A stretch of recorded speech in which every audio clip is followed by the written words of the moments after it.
Me da mucho gusto recibir a Lisa Sánchez en este estudio para hablar de un estudio muy preocupante de cómo los militares no están registrando sus detenciones. Lisa, ¿cómo estás? Muy buenas noches. Muy contenta de verte, Leo. Tristemente para puros temas poco felices los que discutimos tú y yo en esta mesa. Pero ya bueno, quedamos que vas a venir porque vamos a hacer otro programa de Elvis Presley. Sí, nueva película, La historia de Priscila por Sofía Coppola. Eso va a estar interesante. Ahí está. Y tú que eres nuestra Presleycista, nuestra Elvisista. La heredera legítima. Exacto, exacto. Pero no, ahora vamos a hablar de temas serios. ¿Qué dice este estudio, Lisa? Fíjate que este es un estudio que saca la Oficina para América Latina de Washington, o WOLA por sus siglas en inglés. Es una organización que tiene décadas de trabajar en América Latina y que ha estado observando con mucha preocupación los procesos de militarización de la seguridad, no solo en este sexenio, sino en sexenios anteriores, y se da la tarea de hacer verificación de cifras entre aquellas que nos proporcionan en la mañanera, aquellas que directamente responden a solicitudes de información las Fuerzas Armadas y los registros, digamos, que tenemos disponibles los ciudadanos aquí en México. Y hay tres hallazgos fundamentales de este reporte que son estructurales y torales para la estrategia de seguridad. El primero es que hay una discrepancia brutal entre el número de detenciones que realizan las Fuerzas Armadas y que nos reportan las autoridades civiles a través del mecanismo de la mañanera. Pero una discrepancia grande entre que se sabe que detienen a más de 7,000 personas en un año las Fuerzas Armadas y reportan 2,000 en la mañanera, entonces hay 5,000 detenciones. ¿Cómo se saben que hubo 7,000? Cuando dices se saben. Sí, porque digamos, hay solicitudes de información, hay informes, hay Registro Nacional de Detenciones y luego los informes de la mañanera. Entre todas esas fuentes de información, la discrepancia entre lo que nos presentan en la mañanera como detenciones realizadas por las Fuerzas Armadas tiene un subregistro de 5,000 detenciones al menos, Fuerzas de acuerdo Armadas a este informe. ¿Es Ejército, Marina y Guardia Nacional? Sí, aunque es importante separar que las Fuerzas Armadas pueden hacer seguridad pública por la excepción constitucional del 2019 como Fuerzas Armadas, como Fuerza Armada Permanente, y también que lo están haciendo de facto porque 86% de los elementos de la Guardia Nacional son militares. Sí. ¿No? Segundo hallazgo. La segunda cosa que nos está reportando este informe es que las Fuerzas Armadas no están llenando el Registro Nacional de Detenciones, pese a que esto es una obligación para todas aquellas instituciones de seguridad pública que tengan la facultad extraordinaria o normal de realizar este tipo de detenciones. Y este registro es importante por dos motivos, Leo, y son dos motivos particularmente relevantes para el contexto que vivimos. El primero es que sabemos que a las desapariciones, particularmente a las desapariciones forzadas, casi siempre las precede una detención realizada por la autoridad. En un país que cuenta por cientos de miles las personas desaparecidas, contar con un registro nacional de detenciones impecable y actualizado es fundamental para saber en dónde empezar la búsqueda de las personas reportadas como desaparecidas. Sí, claro. Porque hay que saber en custodia de quién estaban, en dónde, si fueron trasladadas, a dónde fueron trasladadas.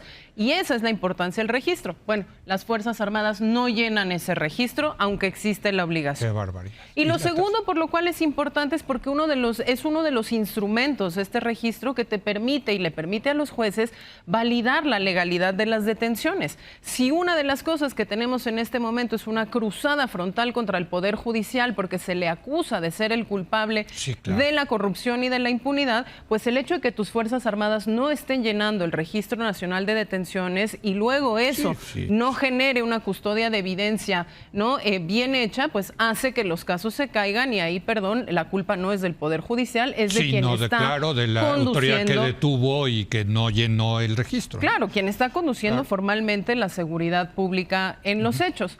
Otros de los hallazgos que vienen en este reporte, que invitamos de verdad a tu audiencia a que lo lean, porque ¿Es público? Sí, es público, y porque cuando hablamos de militarización muchas veces la gente nos dice, bueno, ¿y entonces qué hacemos? En contraposición, trae toda una sección de recomendaciones. Son los casos que están en poder de la Fiscalía General de la República por investigación de personal militar, de Ejército, Marina y Guardia Nacional por violaciones graves a los derechos humanos, y ahí es importante también ver ver y poner el ojo sobre el trabajo que está haciendo la Fiscalía. Hay casos de tortura, hay casos de desaparición forzada, hay casos de ejecuciones extrajudiciales, hay casos de detenciones arbitrarias y creo que sí es particularmente importante que lo conozcamos justamente para que no permitamos, sobre todo ahora que entramos en el ciclo electoral, que los siguientes planes de gobierno vuelvan a ser más de lo mismo, más militares sin obligaciones, sin transparencia y luego para echarle la culpa a las familias buscadoras que ellas son las que no están colaborando. O a los jueces. O a los jueces con los registros que el Estado mexicano tiene la obligación de tener. Lisa, yo sé que esto quizás no venga en el reporte, pero ¿qué se sospecha cuando los militares detienen a una persona y no lo registran? ¿Qué pasa con una persona así? ¿Lo sueltan? ¿No lo sueltan? ¿Los tienen metidos en el campo militar 1? ¿Es parte de los desaparecidos?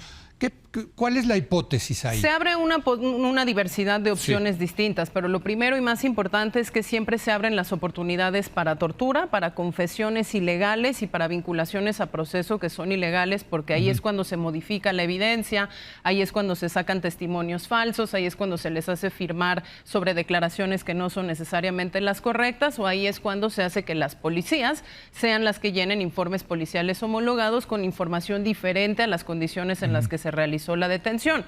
Eso es particularmente importante porque sí sabemos por otros instrumentos como los del INEGI de personas privadas de la libertad, pues que dependiendo de cuál sea la fuerza que realiza la detención, suben los tratos inhumanos, sube la tortura, sube las acusaciones falsas. O sea, lo que tú estás diciendo es que es un desastre en el debido proceso. Totalmente. O sea, lo segundo... Que cuando no lo registran, ahí empieza que si la tortura, que si modificación de pruebas, que si etcétera, etcétera, etcétera. Totalmente, pues razón por la cual es importante tener estos registros correctos y sobre todo mecanismos de transparencia. Ahora, llenar ese registro es difícil, es sencillo, es en internet, No es difícil, es un registro que está bajo la custodia de la Secretaría de Seguridad y Protección Ciudadana, es un registro, sí, es un registro que básicamente lo que te dice es en dónde se detuvo a esta persona, cuáles son sus nombre completo, su lugar de procedencia, sus señas particulares, cuáles fueron las condiciones del arresto, qué autoridad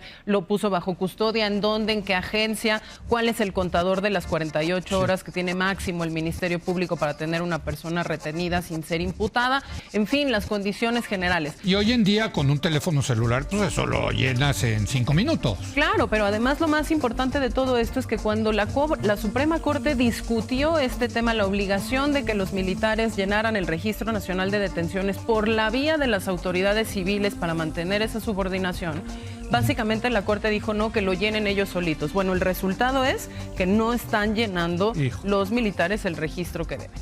Bueno, pues ya esperaré verte la próxima para hablar de Priscila Presley, ¿no? Porque esto sí, qué horror, qué tema. Terrible, pero bueno, la demanda ciudadana tiene que ser distinta. Gracias querida Lisa. Gracias, Leo. Gracias a usted. Mañana no tenemos programa porque mañana es el grito de la independencia.